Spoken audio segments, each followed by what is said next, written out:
कृष्णा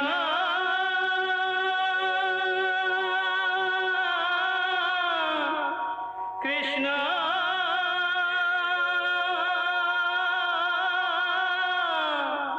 हरे कृष्णा हरे हरे।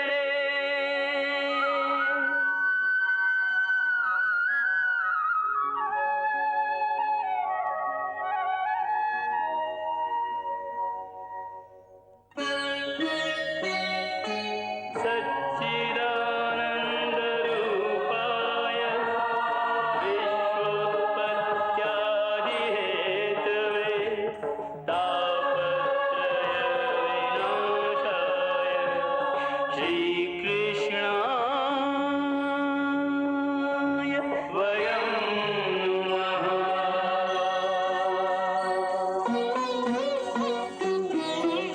श्रीकृष्ण गोविन्द हरे मुरारे, हे नाथ नारायण वासुदेव। हरे कृष्ण राधे राधे कृष्ण कृष्ण कृष्ण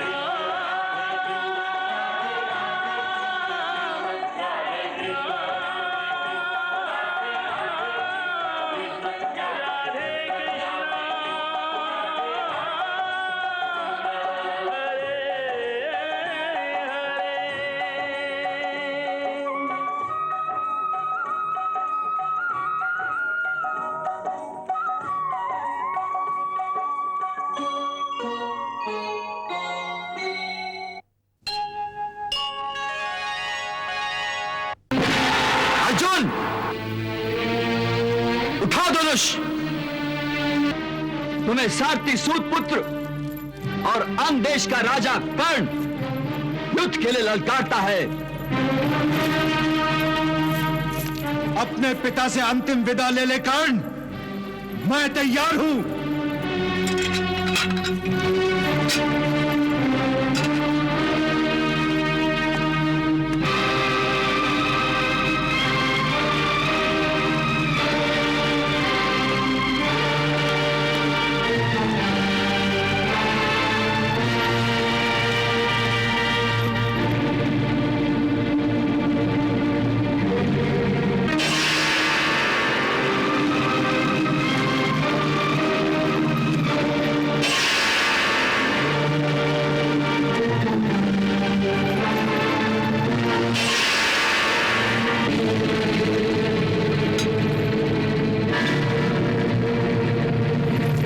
सूर्यास्त हो गया है अर्जुन, और सूर्यास्त के पश्चात युद्ध नहीं किया जाता, इसलिए धनुष रख दो।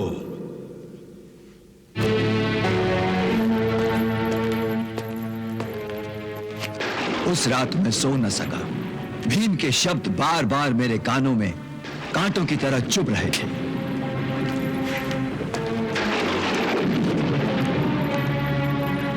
अब जा, घोड़े की लगाम थाम कर रथ चला, जो तेरे कुल का पेशा है। अरे ओ सूत पुत्र, अरे तू तो अर्जुन के हाथों मरने के भी योग्य नहीं है।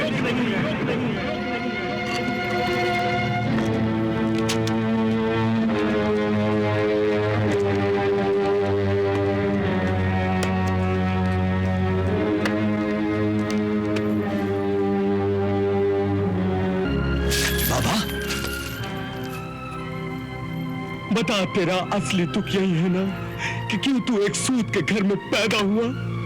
बोल बोल बोल, यही दुख है ना तेरा?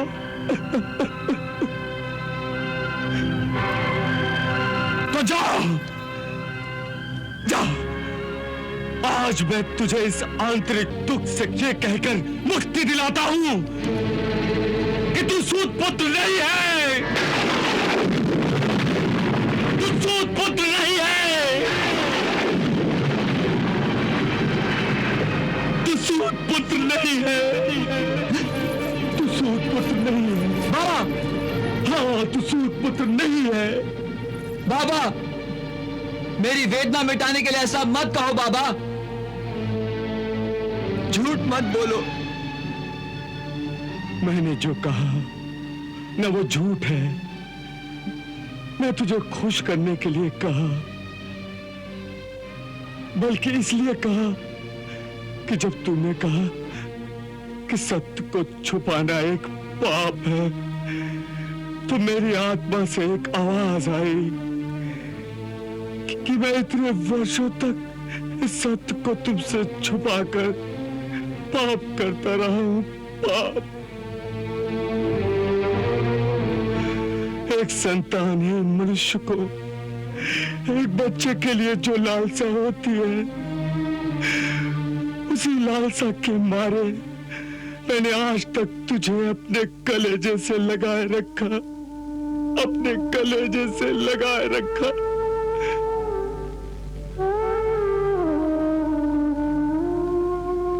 एक बच्चा नदी में बहता हुआ मुझे अचानक मिल गया, तो मुझे ऐसा लगा जैसे रास्ते में पड़ा हुआ एक अनमोल हीरा मिल गया हो।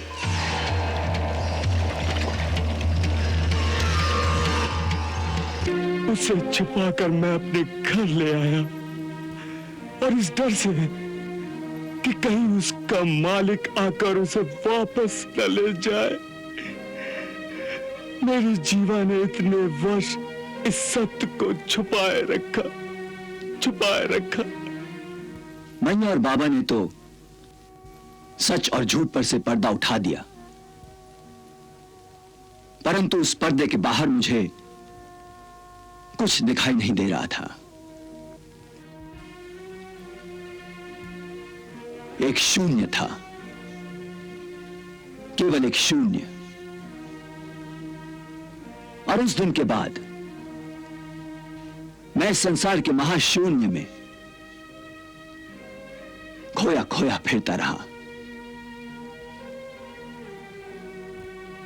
एक और मैं ये जानना चाहता था वे कौन माता पिता हैं जिन्होंने मेरा जन्म होते ही मुझे नदी में बहा दिया, और क्यों?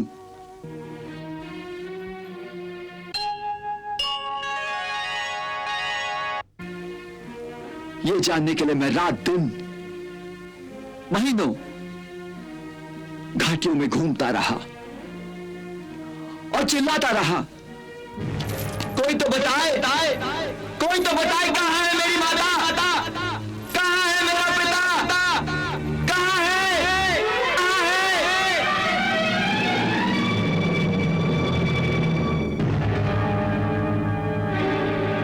भगवान के लिए कोई तो बताओ कौन है मेरी माता, कोई तो बताओ कौन है मेरा पिता।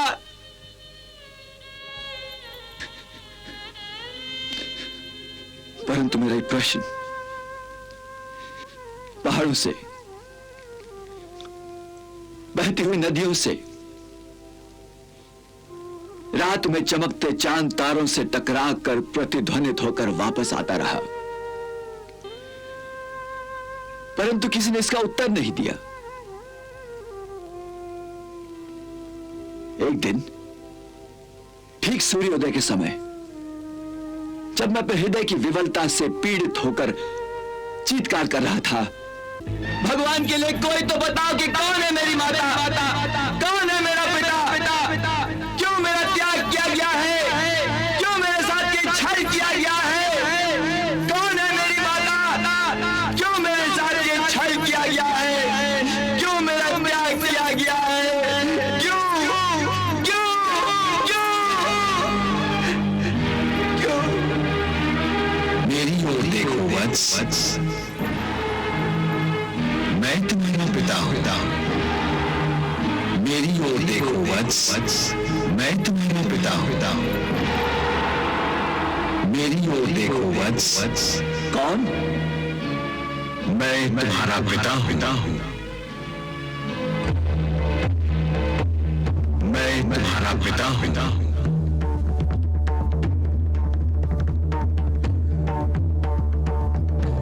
मैं तुम्हारा पिता हूं।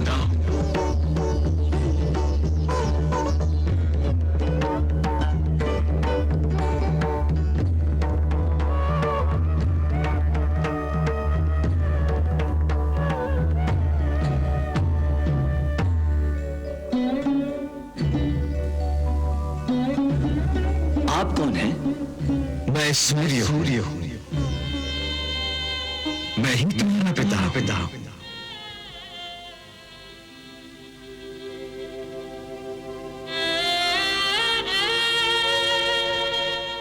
पिता? सूर्य भगवान मेरे पिता? हाँ वत्स,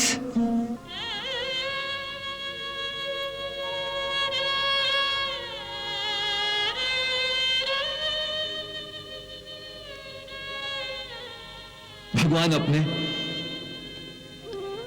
पुत्र का नमस्कार स्वीकार करें।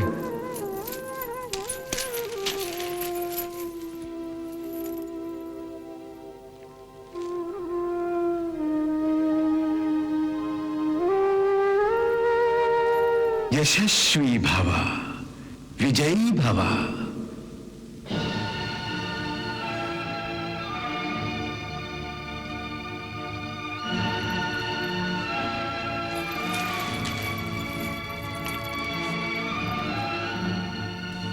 हे पिता, कृपा करके मेरे एक प्रश्न का उत्तर दें। कहो वत्स, क्या प्रश्न है? पुत्र का जन्म होने पर पिता अपने पुत्र को गोद में लेकर प्यार करता है, दुलार करता है। परंतु मेरा जन्म होते ही आपने मुझे नदी में बहा दिया। क्यों? मैंने तुम्हें नदी में नहीं बहाया था।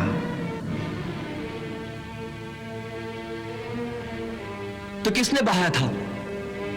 तुम्हारी माता ने।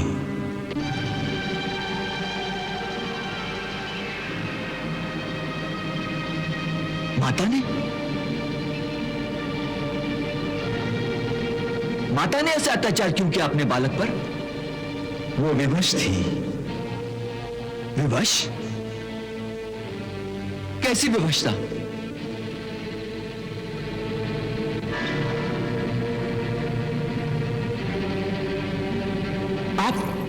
आप ये तो बताइए, कौन है मेरी माता?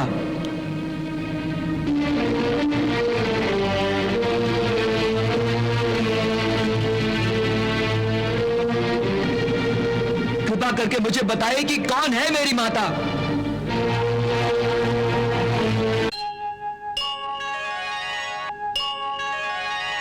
कृपा करके मुझे बताइए कि मेरी माता कौन है? कौन है? कौन है? आप बोलते क्यों नहीं कि कौन है मेरी माता? बोलिए तो सही कि कौन है मेरी माता? कौन है मेरी माता? मैं इस प्रश्न का उत्तर नहीं दे सकता। क्यों? क्यों नहीं बता सकते आप? पुरुष का धर्म है स्त्री की लाज रखना। जिस सत्य पर पर्दा डालने के लिए एक माता अपनी कोख से जन्मे पुत्र को नदी में बहाने को विवश हो गई थी, उस सत्य पर से पर्दा हटाकर मैं तुम्हारी माता का अपमान नहीं कर सकता। उसकी लाज को रखना ही मेरा धर्म है।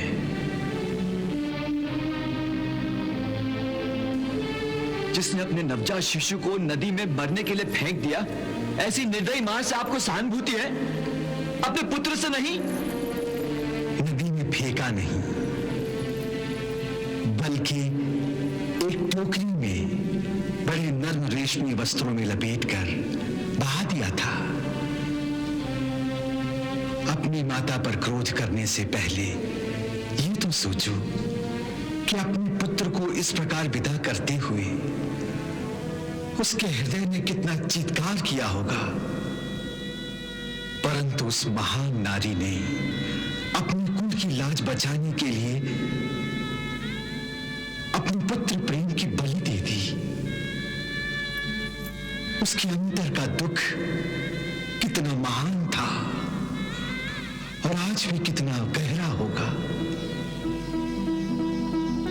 उस पर कभी विचार करोगे तो तुम्हें अपनी माता से सहानुभूति हो जाएगी, उस पर क्रोध नहीं आएगा। जहां तक तुम्हारी सुरक्षा का प्रश्न था, तो तुम्हारी माता जानती थी कि मैं तुम्हारी रक्षा करता रहूंगा।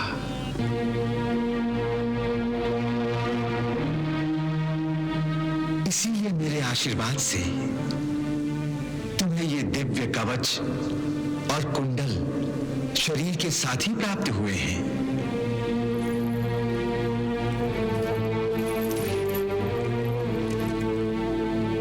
उस कवच का छेदन कोई अस्त्र, कोई शस्त्र नहीं कर सकता। इसीलिए किसी भी अवस्था में इस कवच को अपने शरीर से अलग न करना।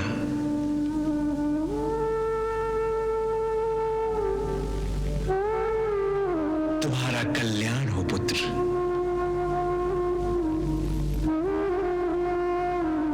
मेरे एक प्रश्न का उत्तर देते जाइए। पूछो। मेरी माता इस समय कहां है? देवलोक, स्वर्गलोक, पाताल अथवा धरती पर? तुम्हारी माताजी धरती पर विद्यमान है।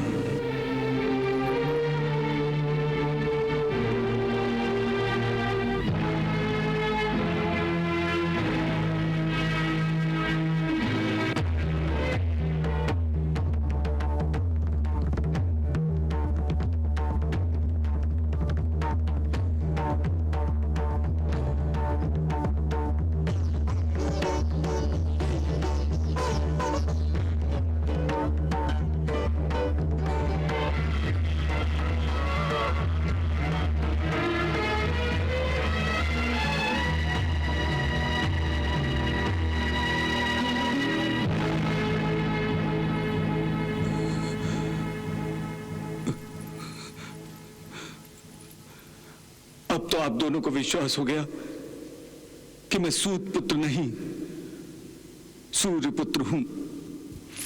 सूर्य पुत्र? मैं तो उसे सूत पुत्र ही कहूंगा। दुर्योधन, तुम्हारे मित्र कर्ण को तो कल्पना विलास की आदत है।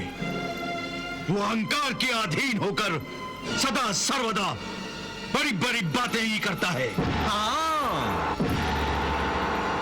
परंतु वत्स, युद्ध में शब्द नहीं, शस्त्र चलते हैं। क्या उस सूत पुत्र ने कभी वीर पांडवों पर विजय प्राप्त की है? नहीं ना? तो फिर तुम क्यों उसकी वीरता के गुण गाते रहते हो? दुर्योधन, मैंने देखा कि तुम्हारा मित्र कर्ण तुम्हें बहकाता रहता है और तुम सदा उसके बहकावे में आ जाते हो। परंतु तुम्हें अपने पिताओं पर अधिक विश्वास होना चाहिए। दुर्योधन, यदि तुम्हें मेरी वीरता, मेरी निष्ठा पर तनिक भी संदेह है तो तुम निसंकोच अपने मित्र कर्ण को सेनापति बना सकते हो। मुझे कोई आपत्ति नहीं है। परंतु मैं गंगा पुत्र भीष्म उस सूत पुत्र के नेतृत्व में कदापि युद्ध नहीं करूंगा, कदापि युद्ध नहीं करूंगा। ये मेरा अंतिम निर्णय है।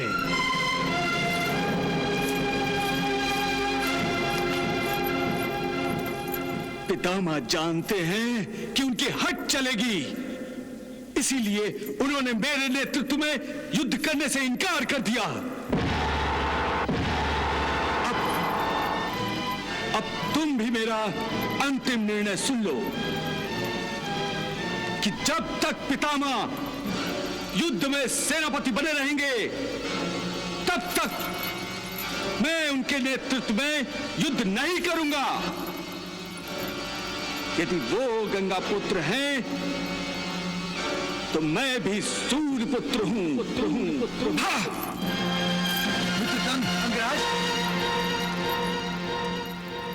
आज हम पितामह की वीरता और उनकी निष्ठा पर पूर्ण विश्वास रखते हुए उनके मजबूत कांधों पर कौरवों की सेना के सेनापति का उत्तरदायित्व रखते हैं। कुल गुरु कृपाचार्य,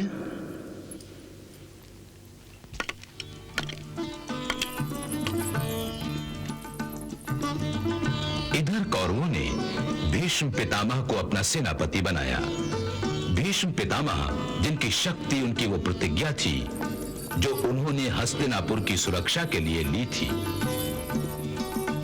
दूसरी ओर पांडवों ने श्री कृष्ण की आज्ञा अनुसार द्रौपदी के भाई धृष्टद्युम्न को पांडवों का सेनापति नियुक्त किया। धृष्टद्युम्न, आज से हम तुम्हें पांडवों का सेनापति नियुक्त करते हैं। तुम्हारे ही नेतृत्व में पांडवों की सेना युद्ध करेगी।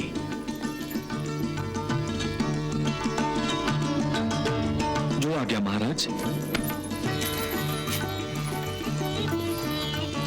धृष्टद्युम्न को सेनापति बनाने के निर्णय से द्रौपदी के पिता महाराज द्रुपद बहुत प्रसन्न हुए।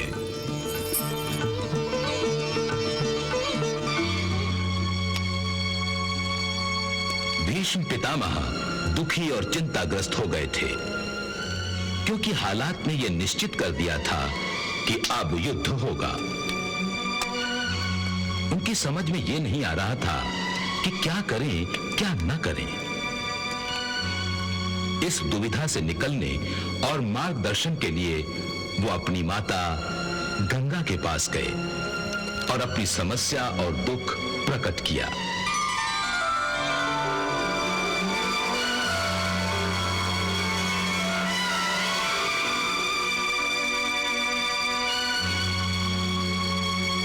मैं टूटकर बिखर रहा हूं माते, मैं टूटकर बिखर रहा हूं। जिस हस्तिनापुर के लिए मैंने अपने सारे सुखों का त्याग किया था, जिस हस्तिनापुर के राज सिंहासन की रक्षा के लिए मैंने आजीवन ब्रह्मचर्य की प्रतिज्ञा ली थी, आज उसी राज सिंहासन के लिए भाई भाई में तलवारें निकल आई है। मैंने कभी सपने में भी नहीं सोचा था कि मुझे अपने प्रिय पांडवों के विरुद्ध हथियार उठाने पड़ेंगे। बता, क्या यही दिन देखने के लिए मुझे लंबी आयु का वरदान मिला था? पुत्र, समस्याओं से घबराकर मृत्यु को ढूंढना, जीवन को कोसना एक वीर पुरुष को शोभा नहीं देता। तो फिर मैं क्या करूं माते, मैं क्या करूं? मैं जीवन के ऐसे विचित्र मोड़ पर खड़ा हूं जहां से कुछ दिखाई नहीं देता। वत्स, जब मनुष्य को ममता की शीतल छांव में शांति ना मिले तो फिर उसे भगवान की शरण में जाना चाहिए, क्योंकि ममता की छांव के बाद यदि कहीं शांति मिलती है तो वो प्रभु की शरण में है। इसलिए वत्स, तुम भगवान श्री कृष्ण का सच्चे मन से स्मरण करके उनकी शरण में जाओ। वही तुम्हें आत्मा की सच्ची शांति मिलेगी, वही तुम्हारा मार्गदर्शन करेंगे। जो आज्ञा माता श्री।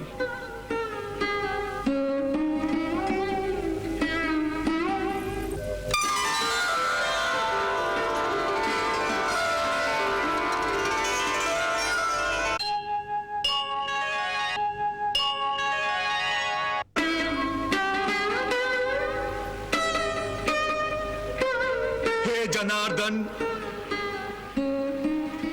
हे श्री कृष्ण, हे जगत के पालनहार, हे विष्णु के अवतार, मैं आपको प्रणाम करने आया हूं। कृपा करके मुझे दर्शन दे। मैं आपकी शरण में आया हूं प्रभु, मैं आपकी शरण में आया हूं।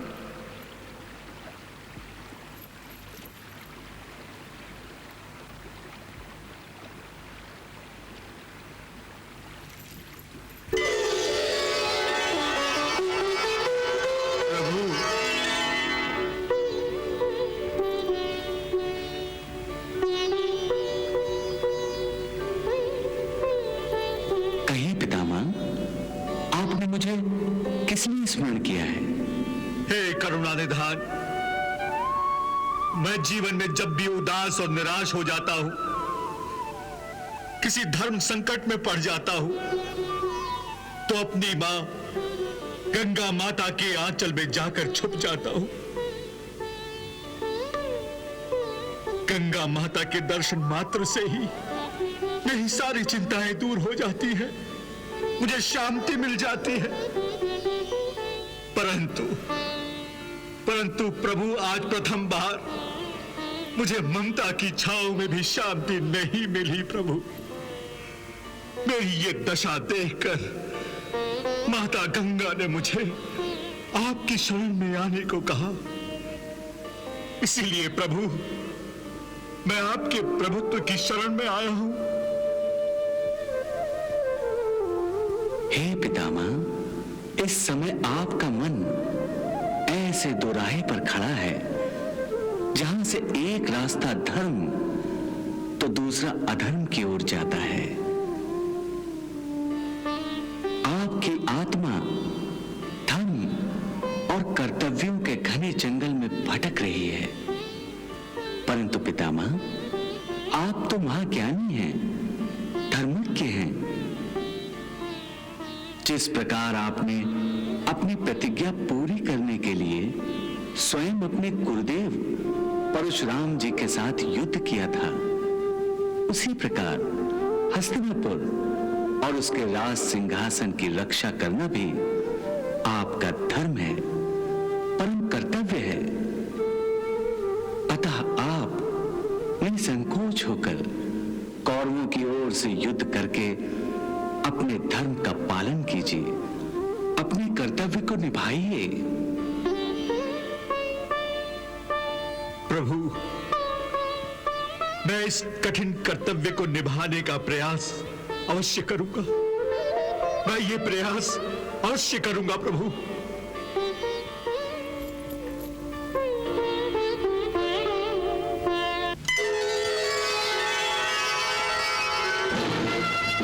जब युद्ध अनिवार्य हो गया तो दोनों ओर के सेनापतियों ने अपनी अपनी सेना को कुरुक्षेत्र की युद्ध भूमि की ओर बढ़ने का आदेश दिया।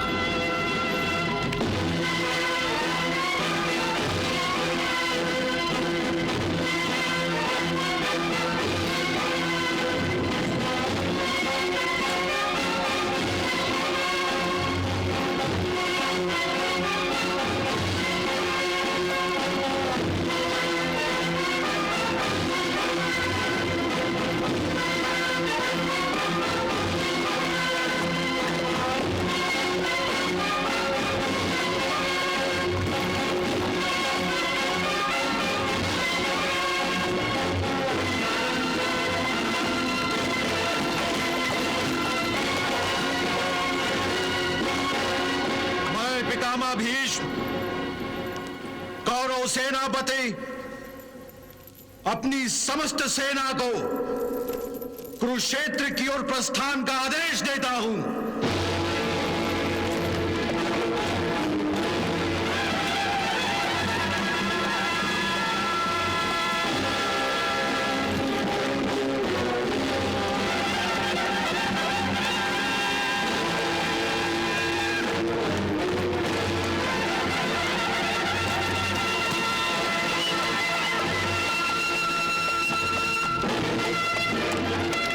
इस महाभयंकर युद्ध को टालने का हर प्रयास जब विफल हो गया तो दोनों ओर की सेनाएं आखिर महाविनाश की ओर बढ़ने लगी। घुड़सवार, पैदल और हाथी दल युद्ध भूमि में पड़ाव डालने के लिए बढ़ते जा रहे थे। योद्धाओं की संख्या को देखकर यूं लग रहा था जैसे कुरुक्षेत्र में योद्धाओं की बाढ़ आ गई थी, जिसने सारी युद्ध भूमि को ढक लिया था।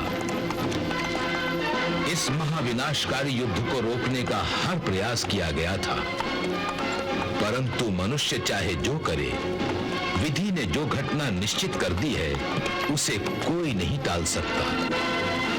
विधि का विधान ऐसा ही है।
कुरुक्षेत्र में जब सेनाओं ने पड़ाव डाल दिया, शिविर लग गए, तो हर योद्धा उत्सुकता से युद्ध के नगाड़ों पर चोट पड़ने की प्रतीक्षा करने लगा।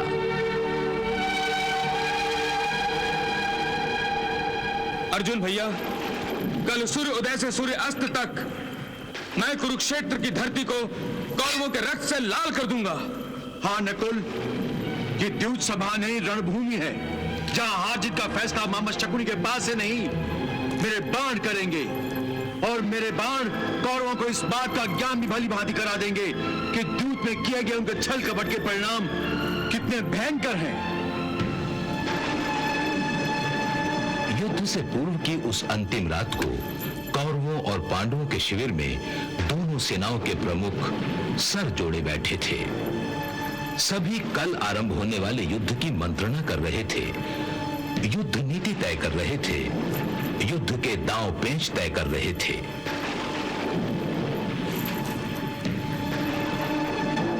इस भयानक और अंधियारी रात में बिजलियां कड़क कड़क कर आने वाले युद्ध के विनाश की घोषणा करके जैसे सबको डराना चाहती थी, मगर उन बिजलियों का सबसे विचित्र प्रभाव द्रौपदी पर पड़ रहा था। वो भयभीत होने की जगह हर्ष और उत्साह से प्रफुल्लित हो रही थी।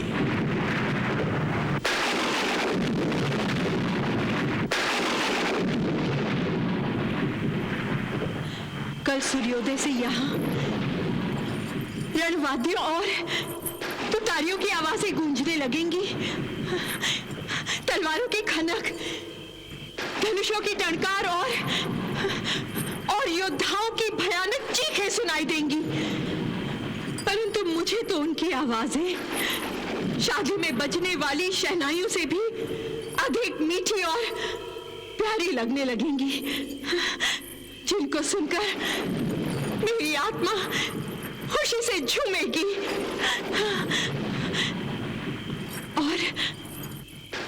और कल आरंभ होने वाले युद्ध में दुष्ट दुशासन के रक्त से जब मैं अपने बालों को धोऊंगी, तब संसार को यह संदेश मिलेगा कि एक नारी के मान सम्मान का मोल हजारों लाखों पुरुषों के रक्त से कहीं अधिक है, कहीं अधिक।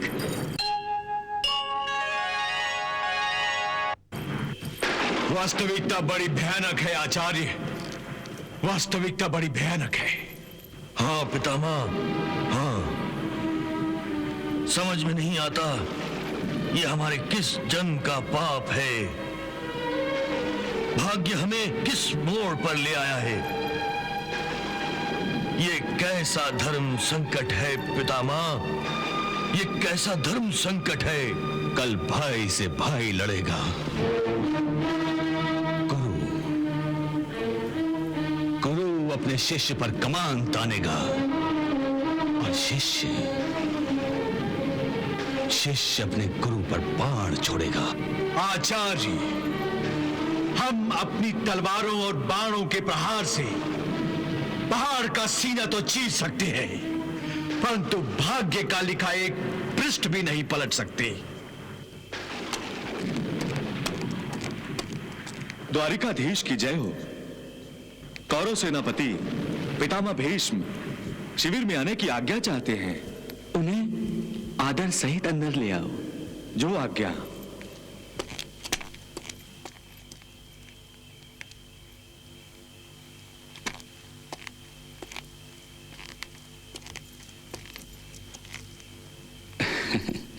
द्वारिकाधीश प्रणाम। प्रणाम पितामह, पधारिए, आसन ग्रहण कीजिए।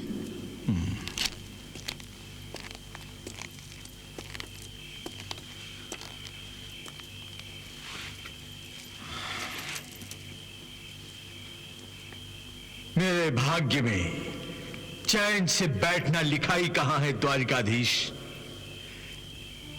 ये बूढ़ा पितामह हस्तिनापुर के प्रति अपनी प्रतिज्ञा, अपनी निष्ठा निभाते निभाते थक गया है।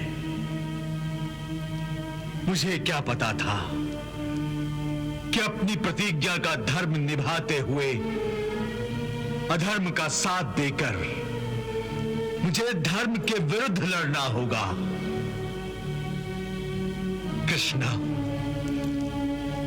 अब इन बूढ़े कांधों में हस्तिनापुर के दायित्व का भार उठाने की शक्ति नहीं रही, शक्ति नहीं रही कृष्णा। नहीं पितामह, आपके कांधे बूढ़े अवश्य हो गए हैं, परंतु शक्तिहीन नहीं।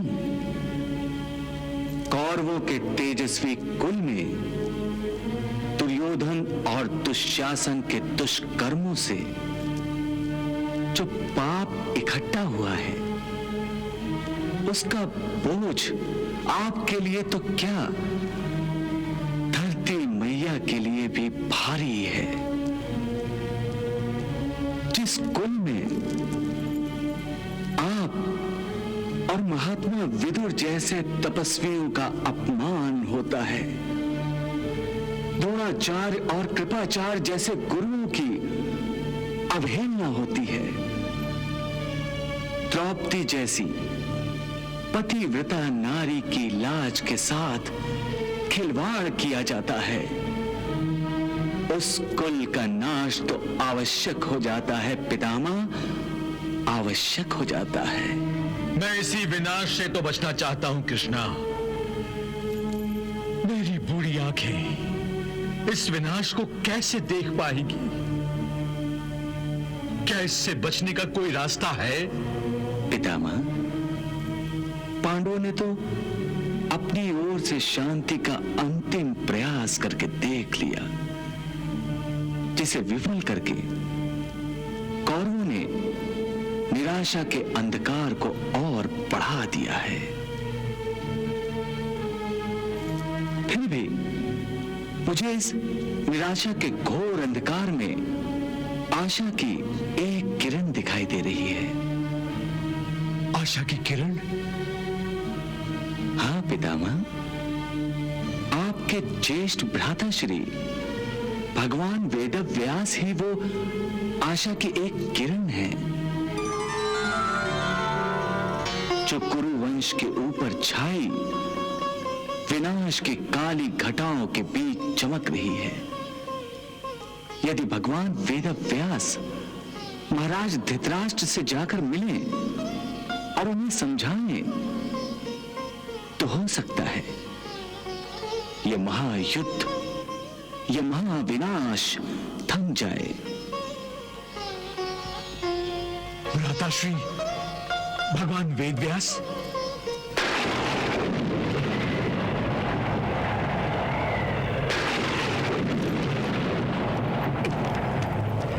तातश्री प्रणाम। तातश्री आयुष्मान भव। विराजिए तातश्री।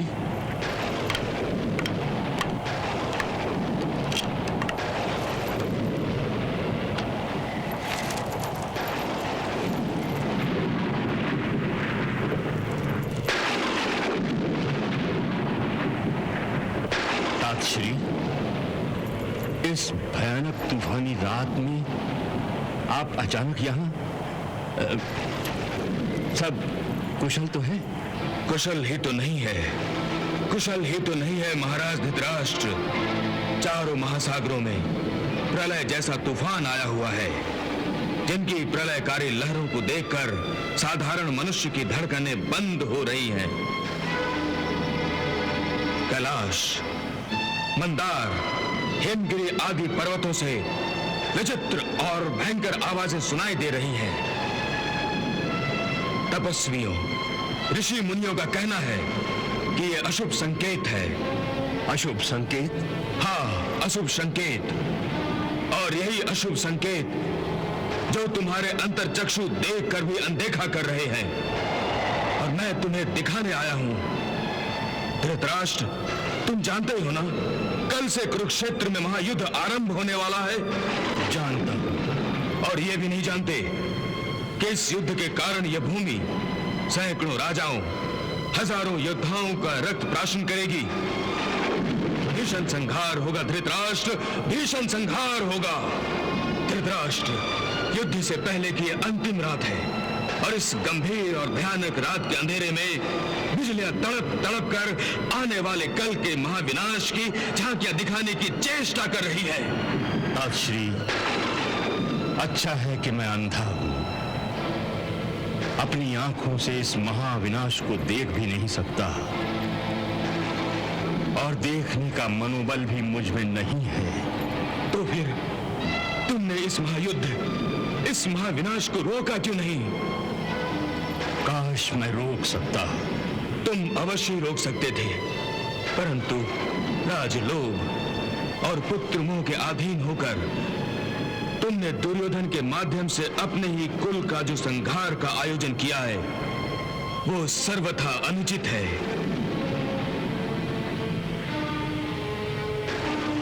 हे नरेंद्र, अब भी अधर्म का मार्ग त्याग कर धर्म का मार्ग अपना सकते हो, अपने पुत्रों को धर्म का मार्ग दिखा सकते हो। पांडवों का राज लौटा दो और दोनों परिवार सुख शांति के साथ अपने अपने पुत्रों के साथ जीवन बिताओ। हे तात,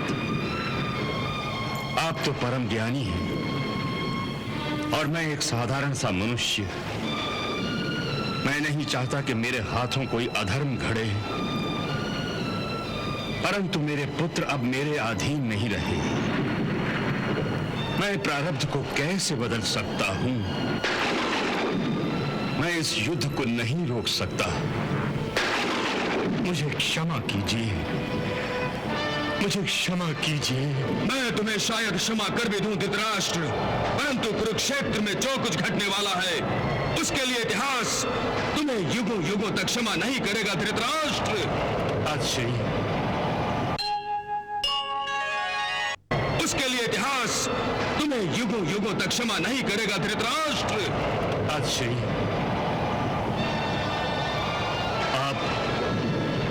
आप मुझसे रुष्ट मत होइए और मेरी एक विनती सुनिए। मैं देख नहीं सकता, परंतु यदि आप अपनी तपस्या के प्रभाव से संजय को युद्ध के संदर्भ में सब कुछ देखने के लिए दिव्य दृष्टि प्रदान करें,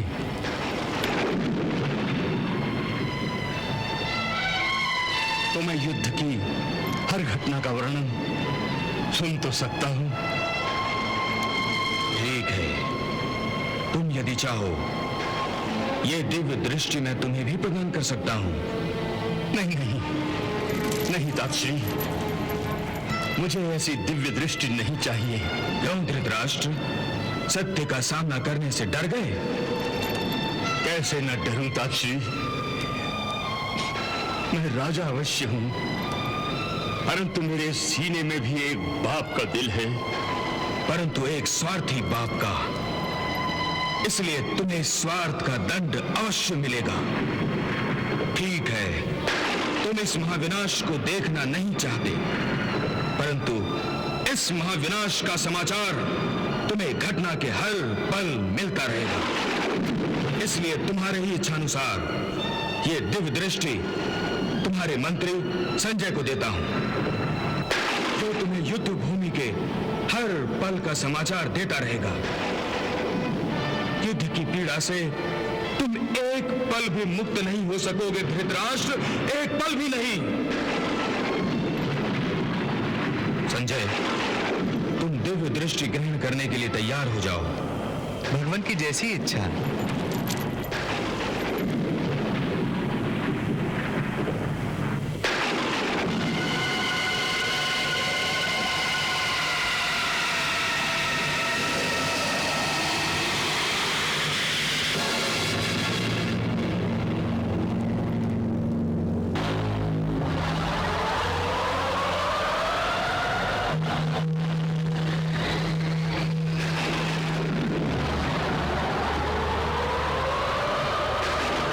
मैं सब कुछ देख सकता हूं भगवत, मैं सब कुछ देख सकता हूं। मुझे सारा कुरुक्षेत्र मेरे आंखों के सामने दिखाई दे रहा है। मुझे ऐसा लग रहा है जैसे मैं स्वयं कुरुक्षेत्र में खड़ा हूं। संजय, क्या तुम मुझे बता सकते हो कि मेरा प्रिय पुत्र दुर्योधन कहाँ है। धृतराष्ट्र, मेरे इतना समझाने पर भी तुमने पुत्र मोह का त्याग नहीं किया। अभी समय है धृतराष्ट्र, अभी समय है। जो अनर्थ होने वाला है उसका स्मरण करो, अपनी बुद्धि स्थिर करो। इस कुल के ज्येष्ठ होने के नाते मैंने तुम्हें सत्यता का ज्ञान करा दिया। मेरे कर्तव्य की सीमा यहीं तक थी। अब मैं वापस जाना चाहूंगा। प्रणाम तापश्री, प्रणाम। ईश्वर भी समझाए तो ना समझे नादान, बुद्धि भ्रष्ट को ना रहे भले बुरे का ज्ञान, ना समझे